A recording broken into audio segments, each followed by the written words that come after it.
Ex-President Duterte questions ICC arrest warrant, demands answers for for deprivation of liberty. And the basis for detention. So, what is the law and what is the crime that I committed? Show to me now the legal basis for my being here.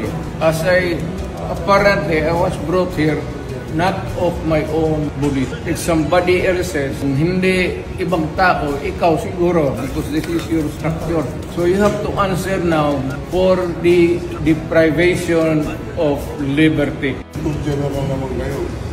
Alam naman na hindi man lang siya na-serve kung anong kaso kung sila-charge sa kanya ngayon. Hindi niya alam. No? Kahit na PI man lang. Alam na ang charge sa kanya nasa dyaryo lang. And then, hindi pa kayo na ganito ginagawa natin. Sumusunod tayo sa isang entity na hindi na tayo member. Nag-withdraw na tayo. And yet, sir, you are the Prosecutor General. Yes. You know how to exercise due process. Before you can even file charges, you have to file a complaint. We have to file a counter affidavit. Without doing those procedural process, here we are being issued a warrant of arrest, questionable warrant of arrest. Ano naman ito, sir? Sure. There's naman doon blooper.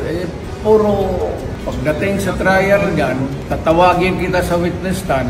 Sabihin ko, you're the person who arrested me. May I know the reason why? Have you read the documents?